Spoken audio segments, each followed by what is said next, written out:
Hello guys, Kazar here with another video, and today I want to talk about Ragnarok Online, a game that I'm deeply passionate about since I was a little kid, and I just got news that Ragnarok Online 3 is bound to be releasing in the second semester of this year, so I picked up a bunch of infos to show you guys, so let's get right into it.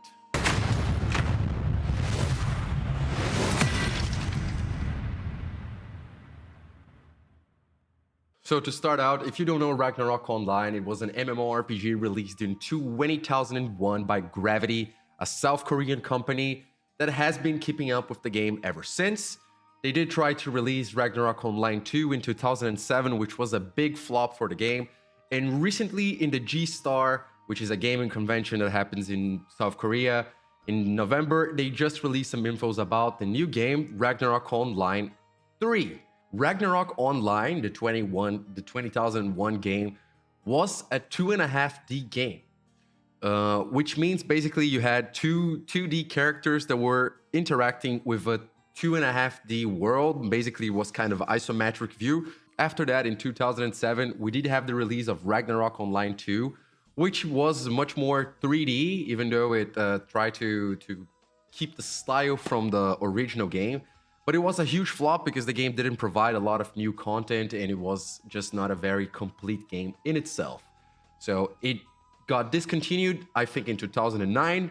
They tried to revamp the graphics and the visuals and they re-released it in 2011 or 2012.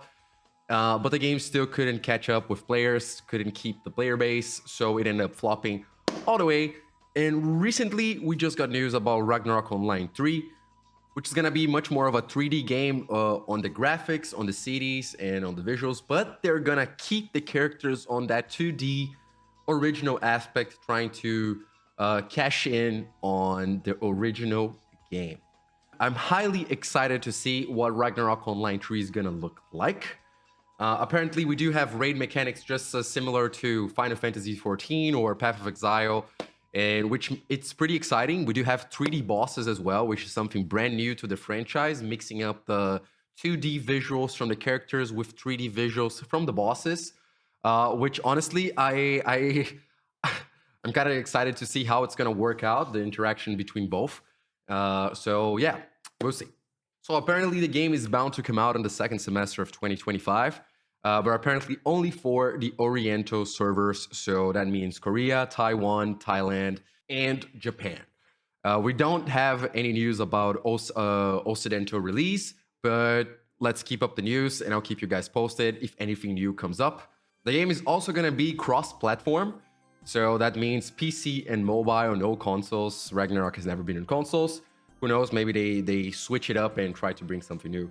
But that gives me a couple of preoccupations, I would say. I did play a couple of other instances of Ragnarok that were mobile, like Ragnarok Eternal Love and Ragnarok Labyrinth, if I stand correct. And they did have some features that were not that exciting and that did make the game a bit more boring per se. Like autoplay, you didn't really have to play the game that much in terms of gameplay itself, so attacking mobs and trying to optimize how your gameplay works. And it has been confirmed that Ragnarok 3 will also have some autoplay features. I don't know how that's also going to work for PC, but that already raises some suspicions on how the game is going to work. But still, let's keep our hopes up and see what the game can bring us. A couple of other things that have been confirmed in the G-Star 2024 are the 6 classes, the 6 usual classes that we used to have in Ragnarok Online 1, the base classes. So that means Thief, Acolyte, Swordsman, Merchant, Mage, and Archer. We still don't know how the evolutions are gonna go. I'm gonna leave the classes 3 here just so you guys can get a bit of a grasp on how the classes work. So, and I'll give you a quick rundown. So you usually pick one of the 6 first classes, and then you can pick between 2 after those, which are the 2 1s and 2 2s. So after that, you're gonna be reborn at level 1-1, and you're gonna be able to level up all the way again to your first class, and then your second class is not gonna be the same as it was before. It's gonna be a new version of your second class, and then you move on to your third class and your fourth class, but that takes a while. But still, a lot of variety, a lot of different classes you can pick from. We still don't know how many classes are going to be available in Ragnarok 3 besides the first classes. Besides that, we also know the game is running with a lot of new animations, and you guys can see it compares pretty similar to how Ragnarok or the original used to play, but now with revamped visuals and animations, which look pretty cool, and I am really excited about as well. Besides that, we also know we're gonna be having new skills for the classes. We don't know which skills those are, but it's already cool to know that we're gonna be having a lot of new things to explore from those old classes. Besides that, we also know the economy is gonna be mostly player run.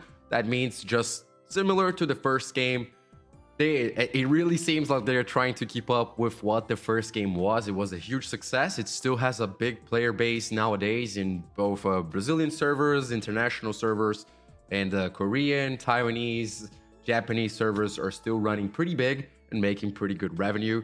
So it seems that they're trying to cash in on the spirits of the first game to try and revamp the third one and get the player base to switch up maybe from the first one to the third, or maybe attract the new players to the new game.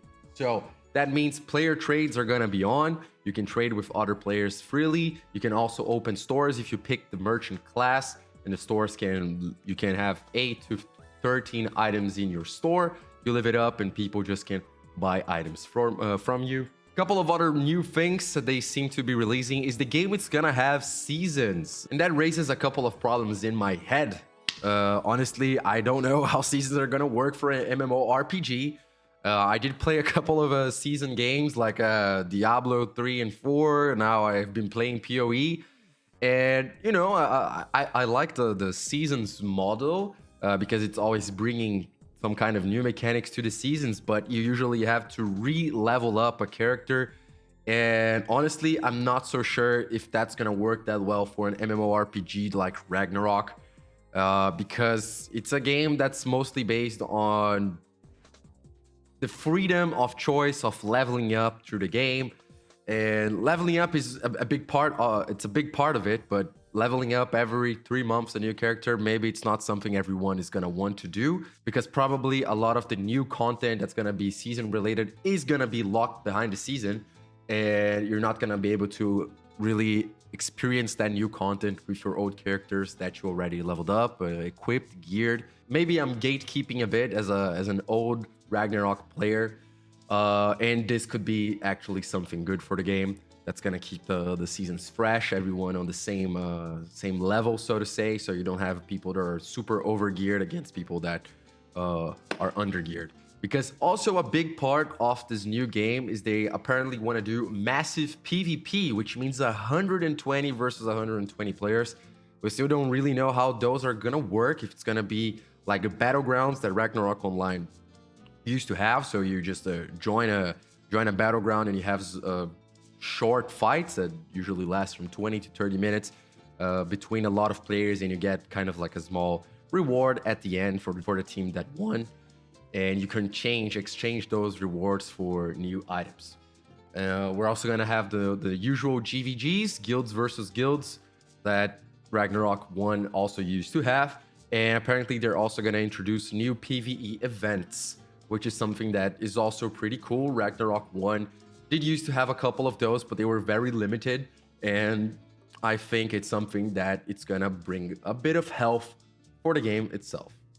One thing that also makes me a bit worried about the seasons is maybe it's gonna be more of a cash grab system, like they're just trying to farm money out of the game.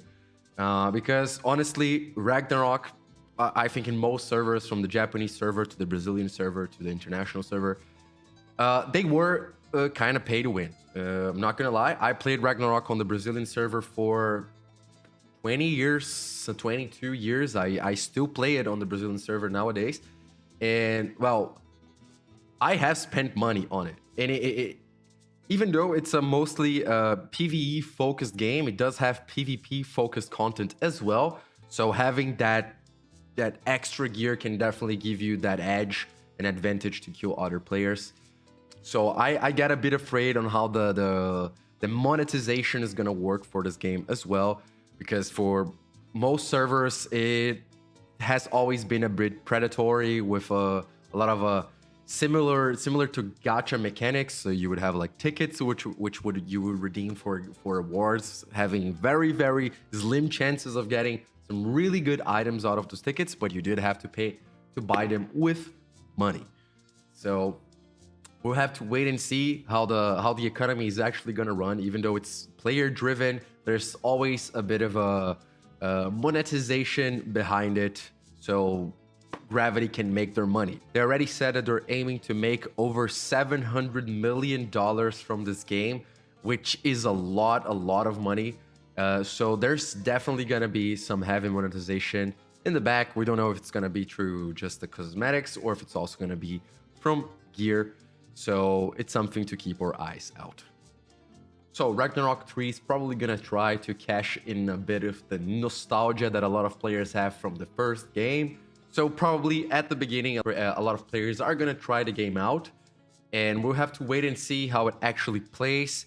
From the footage that we got from the G-Star 2024, it does seem pretty similar to how the first game used to play, with just updated visuals, updated animations, and a couple of new things content-wise.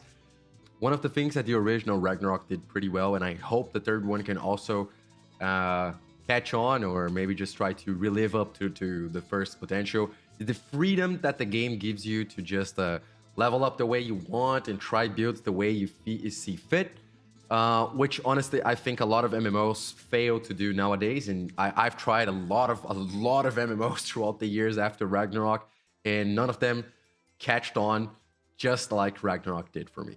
So the freedom that you have to just explore the world, and you're not really pushed into doing quests, you know, like that linear system where you just level up from doing quest after quest, delivering quest A to character B that takes you to city number 32, and it's gonna take you to level 57, and next quest is gonna take you to level 58, and maybe there's a raid in between. Ragnarok never did that, and it was a game that was all about freedom. You can level up the way you want. You can look for quests as you see fit, because it was never pushed in your face. You could just explore the world, talk to NPCs, and they would have something interesting to tell you about, or maybe not. And maybe you start a quest chain that you didn't even know about. And honestly, I thought that made the experience much better, because you just felt like you were actually placed into a natural world that you were exploring at your own will, not just being set on a path from the developer. You just did your thing. And I think a lot of MMOs fail to do that nowadays. So I have to say I am cautiously optimistic about this game. If you guys would like for me to give you a better explanation of how the systems around Ragnarok work, I would love to do that. I just didn't want to put that in this video. But if you do, please leave me a comment. Don't forget to like if you like this video, and I'll see you in the next one. Czar out.